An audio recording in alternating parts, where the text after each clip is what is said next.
ओम श्री गुरुवे नमः। ओम श्री गुरुवे नमः। ओम श्री गुरुवे नमः।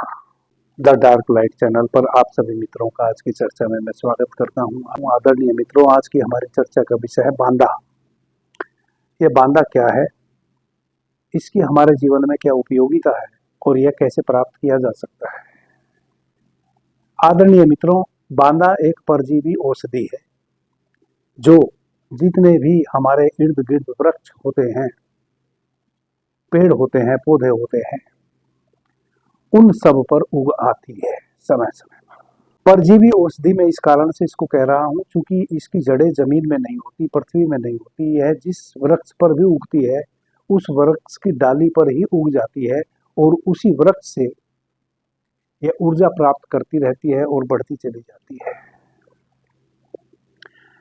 आपने कई बार देखा होगा, आपके अगल बगल में कोई खाली प्लाट है, उसमें कोई पेड़ उगा हुआ है, आम का, पीपल का, कोई भी, जहां उसकी देख रेख ना हो रही हो, जहां उसकी देख रेख करने वाला ना कोई हो, या जंगल में कोई ऐसा स्थान है जहां देख रेख के अभाव में पेड़ अपनी मर्जी से उगे हैं और अपनी मर्जी से ही बढ़ रहे हैं, या किसी वन क्षेत्र में जब आप जाएंगे तो आपको बांदा देखने को मिलेगा। प्रत्येक वृक्ष का बांदा अपने आप में अलग अलग महत्व रखता है। सर्वप्रथम तो मैं एक बांदा जो अधिकतर आपको सभी प्रकार के वृक्षों पर मिलता है उसकी पहचान बता देता हूं। अक्सर आप ऐसे स्थान पे जब किसी पेड़ पौधे को देखेंगे जहां उसकी देख रेख ना हो रही हो, आम है, पीपल है, जामुन है, नीम है, पाकड़ है, महुआ है, या किसी जंगल में, तो एक बांदा लगभग लगभग सभी पेड़ों पर उग आता है। हालांकि वह बड़ी मुश्किल से मिलता है, लेकिन वह उग आता है सभी पेड़ों पर। उसकी पहचान क्या है?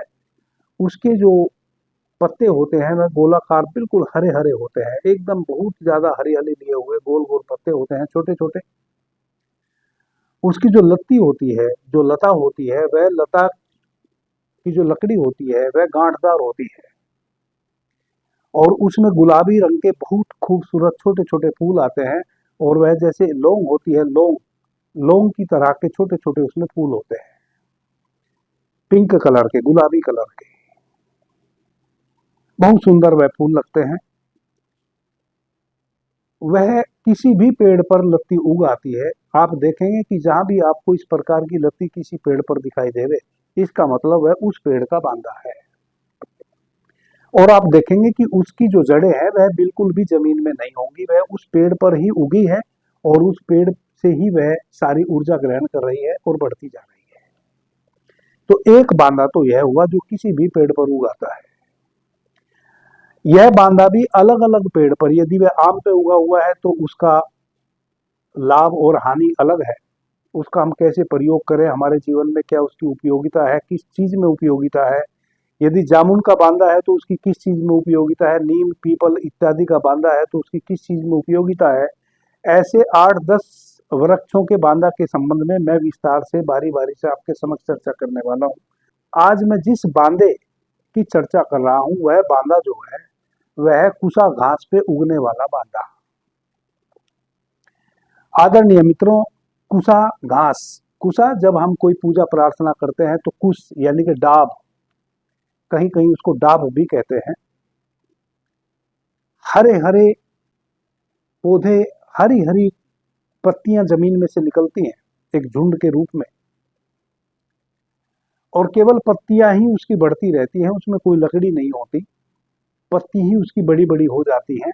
और फिर ठंड के समय में जैसे ही सर्दी का मौसम आएगा वह पत्तियां सूख जाती हैं, और फिर जैसे ही फरवरी मार्च का समय आता है, मार्च अप्रैल का समय आता है, वह जमीन में से फिर हरी हरी पत्तियां निकलनी शुरू हो जाती है।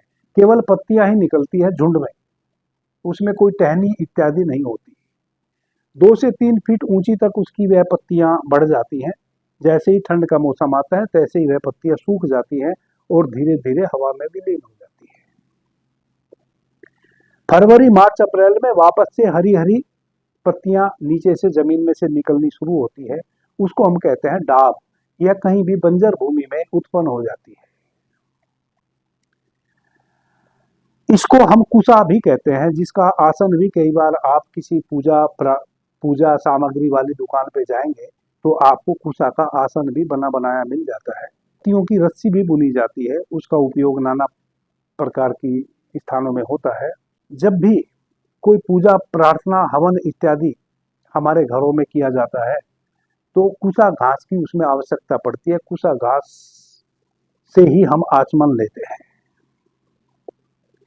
जब हम पितृ पक्ष में पितृदान करते हैं तब भी कुसा घास की हम एक अंगूठी बना के, जो भी शास्त्री पितृ पक्ष का श्राद्ध हमारे पूर्वजों का कराता है तो हमें वह कुसा की घास की एक अंगूठी पहनाता है बना के। उस समय वह कुसा घास बहुत महत्वपूर्ण है। आदरणीय मित्रों, हमारी पूजा प्रार्थनाओं में कुसा घास का बहुत मूल्य है। ध्यान समाधि के लिए जो भी मित्र ध्यान का समाधि का अभ्यास करते हैं उनके लिए उसका आसन बहुत महत्वपूर्ण है। कुसा घास के आसन पे यदि बैठकर आप ध्यान करते हैं या कोई भी पूजा प्रार्थना करते हैं, पृथ्वी का आपके ऊपर से ग्रेविटेशन कम हो जाता है, बहुत ही कम हो जाता है, या कहें कि पृथ्वी का ग्रेविटेशन एकदम समाप्त हो जाता है आपके ऊपर से। जब आपके ऊपर से पृथ्वी का ग्रेविटेशन कम हो जाता है तो आपके भीतर ऊर्जा का उधर्वगमन होता है। जब ऊर्जा का उधर्वगमन ऊपर की तरफ होता है तो वह ऊर्जा हमारे त्रिनेत्र को सक्रिय करती है। और उस कार्य के लिए कुसा घास केवल इतना ही नहीं करता कि पृथ्वी के और हमारे बीच के ग्रेविटेशन को समाप्त कर देता है, वह हमें एक विशेष ऊर्जा भी प्रदान करता है। क्योंकि ग्रेविटेशन कम करने के लिए तो दूसरी चीजों का भी हम उपयोग कर सकते हैं। किसी भी लकड़ी के तख्त पे भी हम बैठ सकते हैं, चौकी पे हम बैठ सकते हैं, और भी बहुत सारी चीजें हैं जिनका हम उपयोग कर सकते हैं जो नॉन कंडक्ट है। यानी कि डाब जो घास है वह हमारे जीवन में बहुत अर्थ रखती है। लेकिन आज हम कुसा घास के गुण उपयोग के संबंध में बात नहीं कर रहे हैं। आज हम उस संबंध में बात कर रहे हैं जो कुसा घास पर उगने वाला एक बांदा है, एक परजीवी औषधि है। जिस औषधि के संबंध में हमारे शास्त्रों में लिखा है, जो केवल कुसा के घास पे उगती है, कि उससे ज्यादा कीमती ना कोई सोना है, ना कोई चांदी है, ना कोई हीरा है, ना कोई मोती है, ना कोई जवाहरात है। यानी कि हीरा, मोती, सोना, चांदी इत्यादि से भी ज्यादा मूल्यवान वह चीज है यदि वह हमें उपलब्ध हो जाए। आदरणीय मित्रों, आपने देखा होगा कभी कभी हमारे घरों में दीवार पर एक कीड़ा होता है, जैसे बर्रे होती है, जिसको हम ततैया बोलते हैं, बर्रे भी बोलते हैं कहीं कहीं। उसके जैसा ही एक कीड़ा होता है, बर्रे के जैसा, और वह अपने मुंह में मिट्टी ले लेके आता है और किसी भी दीवार पे अपना मिट्टी से घर बना लेता है और उस घर में फिर वह बच्चे देता है।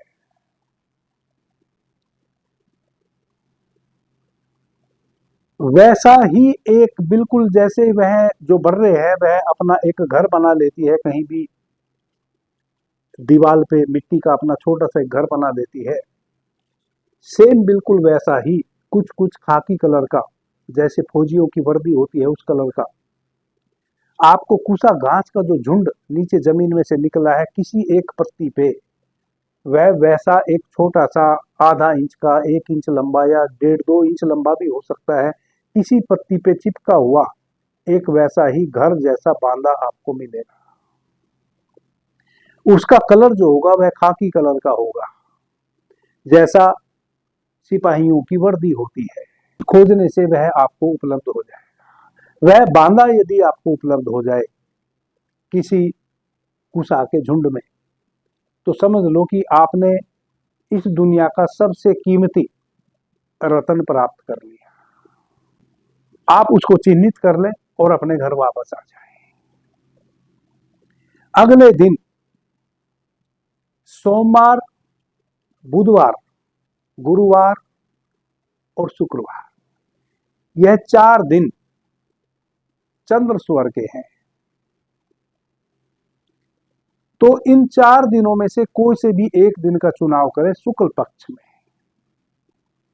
जब शुक्ल पक्ष चल रहा हो तब इन किसी भी 4 दिन में, सोमवार को या बुधवार को या गुरुवार को या शुक्रवार को अपने चंद्र स्वर को सक्रिय करें।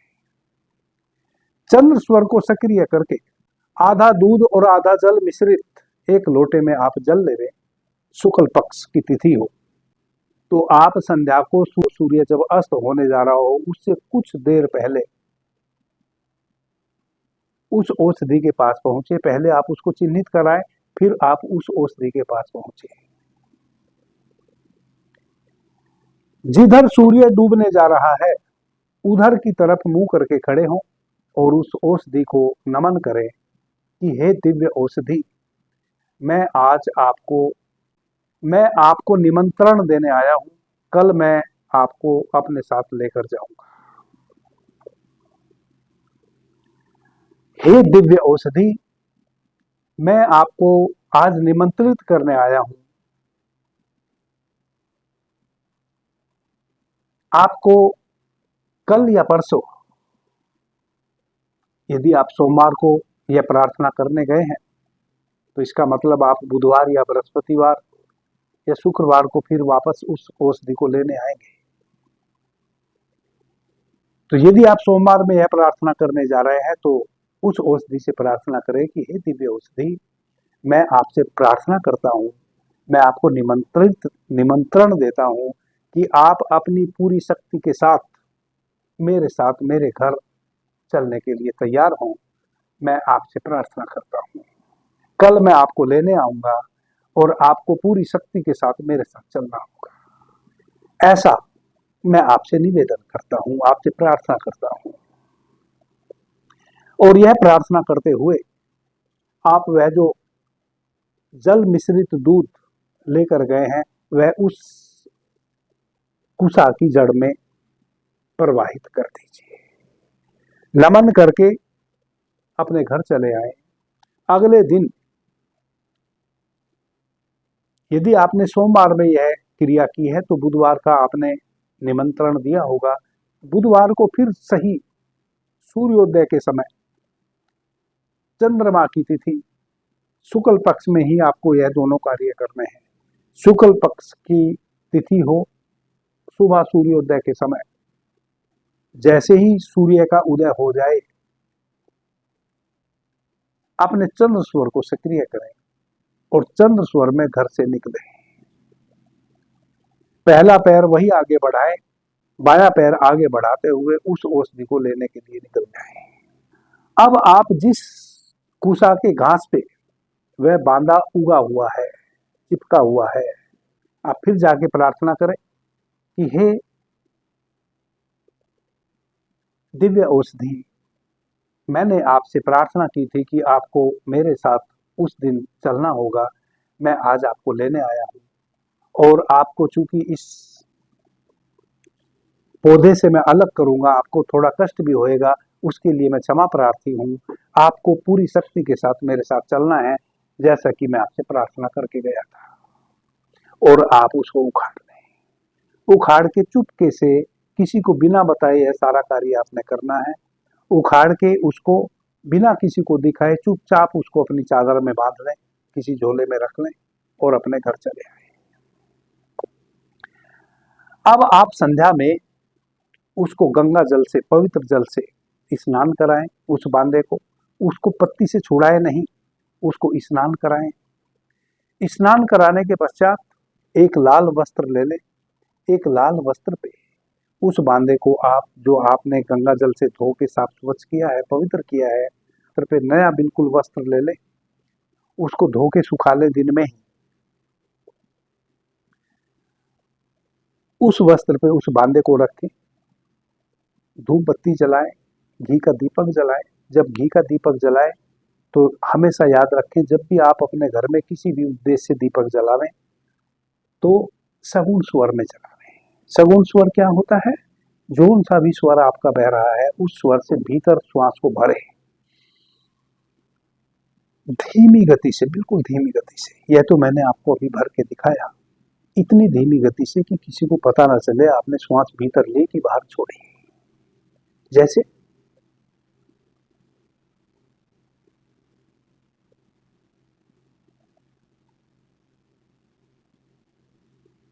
पूरी श्वास मैंने भीतर भर ली। अब इसको भीतर रोके रखें, तब दीपक को प्रज्वलित करें। इसको कहते हैं सगुण स्वर में दीपक को जलाना। अब आप यह जो बांदा है इसकी पूजा करें, प्रार्थना करें। इस बांदे को आप अपने उस कपड़े पे जो आपने रखा है, इस बांदे को कपड़े पर से उठाएं, अपनी नाभि के पास अपने हाथ को, बाएं हाथ को ऐसे रखें। यदि आप स्त्री हैं तो दाहिने हाथ को रखें, यदि आप पुरुष हैं तो बाएं हाथ को पहले रखें। इसके ऊपर कपड़ा रखें, कपड़े पे उस बांदे को रखें उठा के। अब अपना दाहिना हाथ उसके ऊपर ऐसे रखें। यदि आप स्त्री हैं, स्त्री होते हुए प्रयोग कर रही हैं, तो पहले आप दायां हाथ रखें, फिर उस पे बांदा रखें, ऊपर से अपना बायां हाथ रखें। इस प्रकार से आप इसको रख के अपनी नाभि के पास ऐसे सटा के रखें। जैसे मैं यहाँ छाती से सटा रहा हूँ, वैसे आप अपने नाभि के पास इस बांदे को ऐसे सटा लें। अब आप इस मंत्र का उच्चारण करें। ओम श्री उलुक मम कार्ये कुरु कुरु स्वाहा। ओम श्री उलुक मम कार्ये कुरु कुरु स्वाहा। ओम श्री उलुक मम कार्ये कुरु कुरु स्वाहा। आदरणीय मित्रों, जैसे मैंने हल्दी की गांठ का एक टोटका बताया था, उसमें भी आपको इस मंत्र के माध्यम से उस हल्दी को सिद्ध करना होता है। वैसे ही आप इस बांदे को 108 टाइम, यह जो बांदा है, यह जो कुसा घास का बांदा है, इसको 108 टाइम आप उच्चारण करें। ओम श्री उलुक मम कार्ये कुरु कुरु स्वाहा। यह है बांदा माता लक्ष्मी का स्वरूप है, और माता लक्ष्मी के इस स्वरूप को सिद्ध करने वाला यह बहुत ही महत्वपूर्ण मंत्र है। आदरणीय मित्रों, जब आप 108 टाइम इस मंत्र का उच्चारण करेंगे, 108 टाइम इस मंत्र का उच्चारण करके उस बांदे को उसी कपड़े में लपेट के आप जहां अपना धन रखते हैं घर में, कोई भी छोटी मोटी हमारे घर में तिजोरी होती है जहां हम अपने रुपये, पैसे, गहना इत्यादि रखते हैं, वहां आप इसको सुरक्षित रखते हैं। आदरणीय मित्रों, आप चमत्कार देखेंगे। जिस दिन आप इसको इस प्रकार से अपने घर ले आएंगे जंगल से, और गंगा जल से पवित्र करके धूप दीप के साथ ओम श्री उलुक मम कार्ये कुरु कुरु स्वाहा मंत्र का 108 टाइम उच्चारण करके इसको सिद्ध कर लेंगे। लाल वस्त्र में इसको लपेटकर अपनी तिजोरी में रख लेंगे।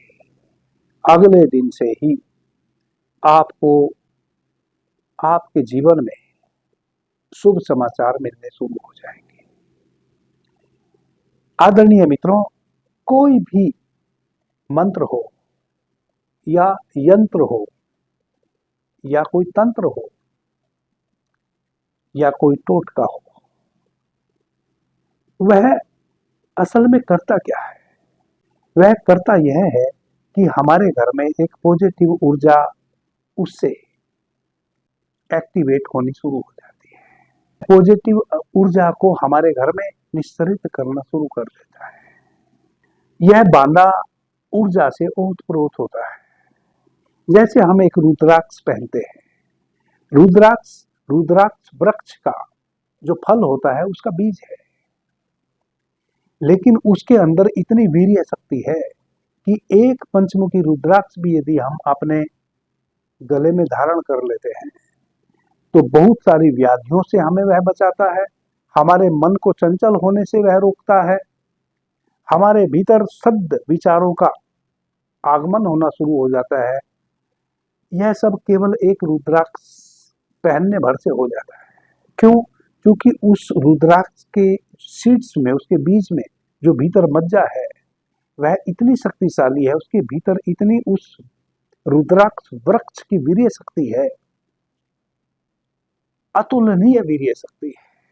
वह हमारे चारों तरफ एक पॉजिटिव ऊर्जा बनाना अवरा बनाना शुरू करता है, एक आभा मंडल बनाना शुरू करता है।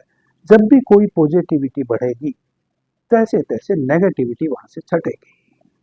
आप जानते हैं कि अंधकार और प्रकाश दोनों को इकट्ठा नहीं किया जा सकता कभी भी। यह घटना कभी नहीं घट सकती कि आप अंधकार और प्रकाश दोनों को एक ही रूम में एकत्रित कर रहे हैं। या तो अंधकार रहेगा या प्रकाश रहेगा, या तो नेगेटिविटी रहेगी या पॉजिटिविटी रहेगी, या तो आप झूठ बोलेंगे या आप सच बोलेंगे। आदरणीय मित्रों, जो भी इस प्रकार के यंत्र तंत्र मंत्र होते हैं, यह सब ऊर्जा को ही बढ़ाते हैं। जैसे ही हमारे चारों तरफ पॉजिटिविटी बढ़ती है हमारे घर में, उस घर में फिर हम रहते हैं, उसी घर में हमारे अन्न का भंडार है, उसी घर से हम जल पीते हैं, उसी घर में हम अन्न ग्रहण करते हैं। तो जल अन्न सब कुछ पॉजिटिव होता चला जाता है।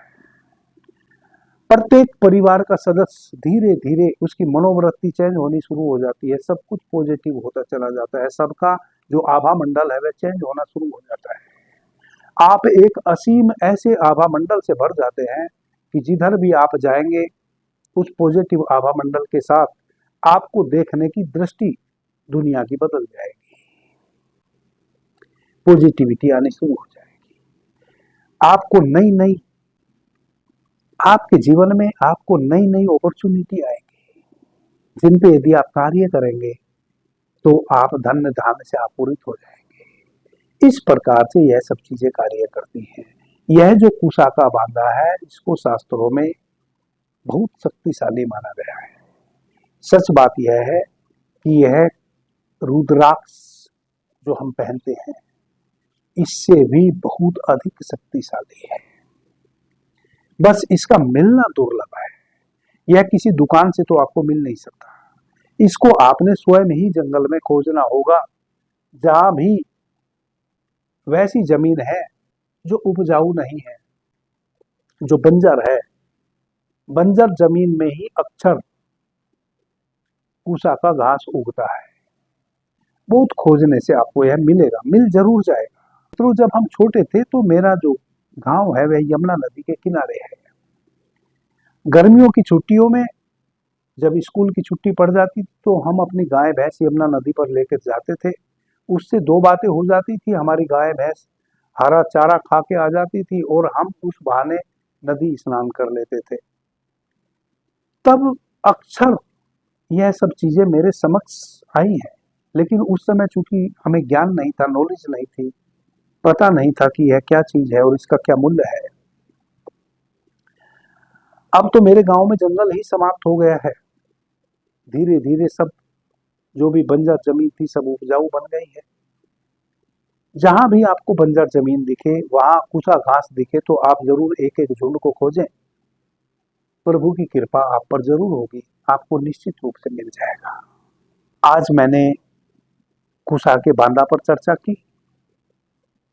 7-8 बांधे और हैं जो हमारे जीवन में अलग अलग चीजों के लिए उपयोगी है। उन पर भी मैं आगे चर्चा बारी बारी से करूंगा। अभी के लिए इतना ही। आपने मुझे ध्यान से प्रेम से सुना, उससे मैं बहुत अनुग्रहित हूँ। सभी मित्रों को मेरा प्रणाम, धन्यवाद। जय श्री राम।